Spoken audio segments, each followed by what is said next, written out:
السلام علیکم ورحمۃ اللہ وبرکاتہ۔ اللہم صلی وسلم وبارک علی نبینا محمد۔ آج سورت بنی اسرائیل کا سیکنڈ پارٹ شروع کرنے لگی ہوں۔ سورت بنی اسرائیل مکی ہے، آیات 111 اور رکوع 12 ہیں۔ اس میں نبی پاک صلی اللہ علیہ وآلہ وسلم کی معراج کا ذکر ہے۔ اعوذ باللہ من الشیطان الرجیم، بسم اللہ الرحمن الرحیم۔ پاک ہے وہ جو لے گیا ایک رات اپنے بندے کو مسجد حرام سے دور کی اس مسجد تک جس کے ماحول کو اس نے برکت دی ہے تاکہ اسے اپنی کچھ نشانیوں کا مشاہدہ کرائے۔ حقیقت میں وہی ہے سب کچھ سننے اور دیکھنے والا۔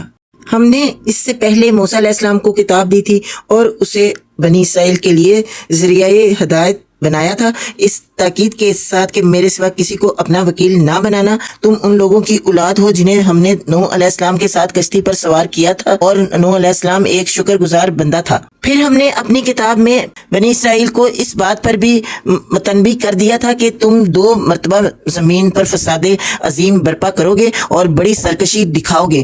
آخر کار جب ان میں سے پہلی سرکشی کا موقع پیش آیا تو اے بنی اسرائیل، ہم نے تمہارے مقابلے پر اپنے ایسے بندے اٹھائے جو نہایت زور آور تھے اور وہ تمہارے ملک میں گھس کر ہر طرف پھیل گئے۔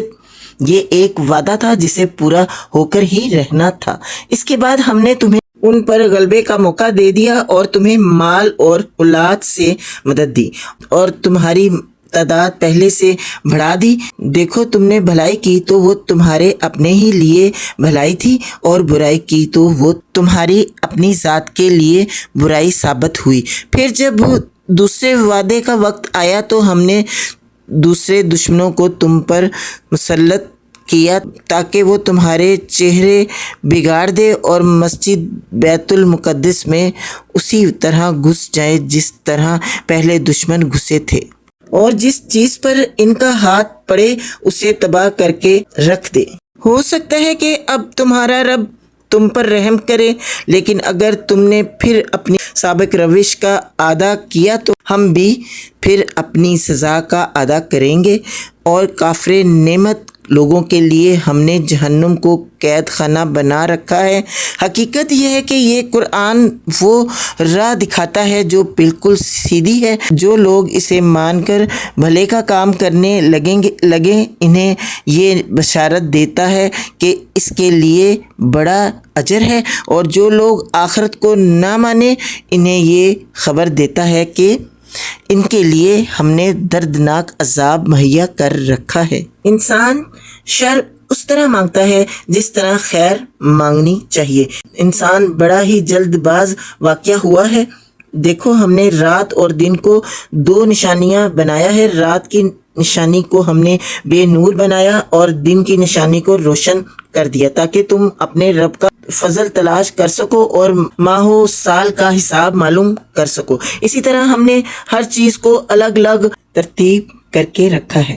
ہر انسان کا شگون ہم نے اس کے اپنے گلے میں لٹکا رکھا ہے، اور قیامت کے روز ہم نوشتہ اس کے لیے نکالیں گے جسے وہ کھلی کتاب کی طرح پائے گا۔ پڑھ اپنا نامہ اعمال، آج اپنا حساب لگانے کے لیے تو خود ہی کافی ہے۔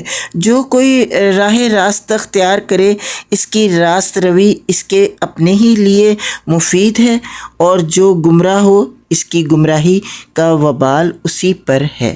کوئی بوجھ اٹھانے والا دوسرے کا بوجھ نہ اٹھائے گا، اور ہم عذاب دینے والے نہیں ہیں جب تک کہ لوگوں کو حق و باطل کا فرق سمجھانے کے لیے ایک پیغمبر نہ بھیج دیں۔ جب ہم کسی بستی کو ہلاک کرنے کا ارادہ کرتے ہیں تو اس کے خوشحال لوگوں کو حکم دیتے ہیں اور وہ اس میں نافرمانیاں کرنے لگتے ہیں، تب عذاب کا فیصلہ اس بستی پر چسپاں ہو جاتا ہے اور ہم اسے برباد کر کے رکھ دیتے ہیں۔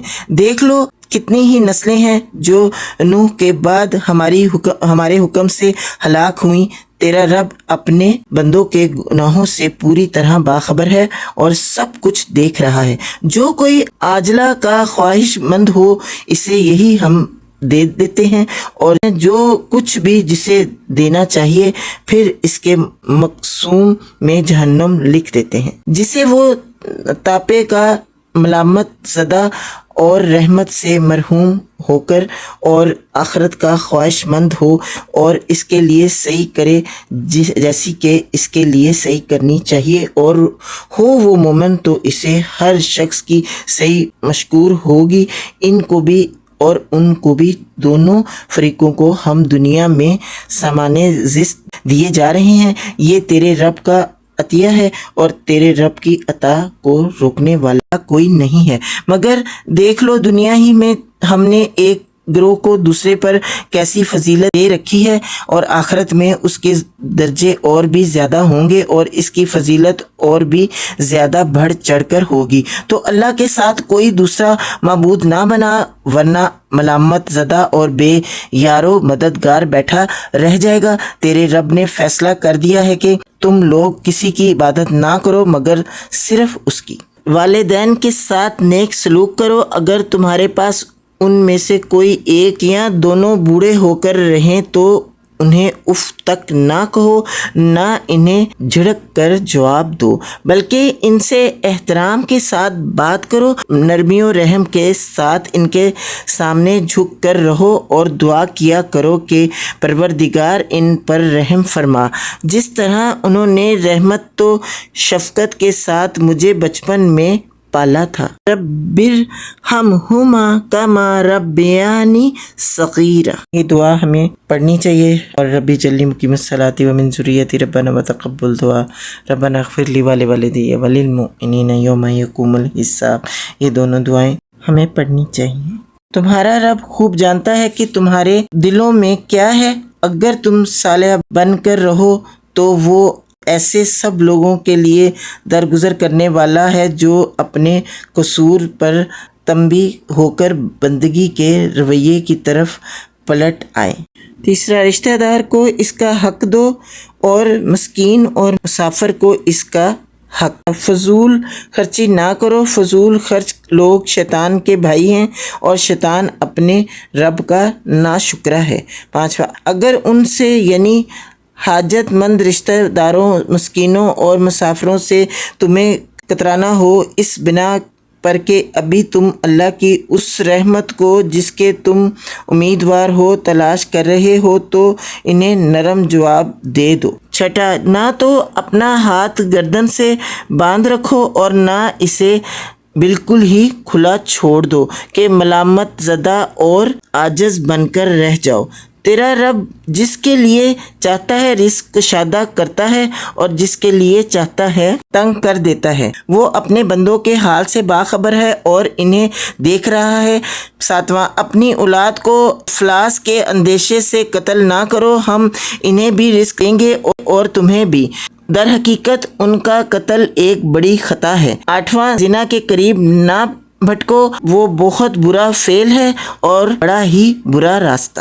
نواں، قتل نفس کا ارتکاب نہ کرو جسے اللہ نے حرام کیا ہے مگر حق کے ساتھ، اور جو شخص مظلومانہ قتل کیا گیا ہو اس کے ولی کو ہم نے قصاص کے مطالبے کا حق عطا کیا ہے، پس چاہیے کہ وہ قتل میں حد سے نہ گزرے، اس کی مدد کی جائے گی۔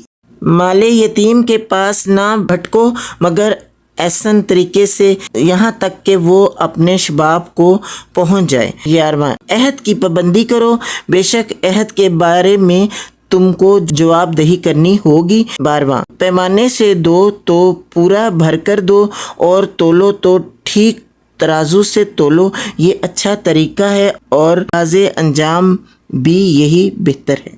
13واں، اور کسی ایسی چیز کے پیچھے نہ لگو جس کا تمہیں علم نہ ہو، یقیناً آنکھ، کان اور دل سب ہی کی باز پرس ہونی ہے۔ 14، زمین میں اکڑ کر نہ چلو، تم نہ زمین کو پھاڑ سکتے ہو نہ پہاڑوں کی بلندی کو پہنچ سکتے ہو۔ ان امور میں سے ہر ایک کا برا پہلو تیرے رب کے نزدیک ناپسندیدہ ہے۔ یہ وہ حکمت کی باتیں ہیں جو تیرے رب نے تجھ پر وحی کی ہیں، اور دیکھ اللہ کے ساتھ کوئی دوسرا معبود نہ بنا بیٹھ ورنہ تو جہنم میں ڈال دیا جائے گا۔ ملامت زدہ اور ہر بھلائی سے مرحوم ہو کر کیسی عجیب بات ہے کہ تمہارے رب نے تمہیں تو بیٹوں سے نوازا اور خود اپنے لیے ملائکہ کو بیٹیاں بنا لیا. بڑی جھوٹی بات ہے جو تم لوگ زبانوں سے نکالتے ہو. آج کے لیے بس اتنا ہی. انشاءاللہ نیکسٹ ویڈیو میں آگے بڑھوں گی. بہت زیادہ نالج ہے اس میں، تو پلیز ضرور آگے شیئر کیجیے گا. سبسکرائب کرنا نہ بھولیں. اللہ حافظ. اپنا بہت خیال رکھیں.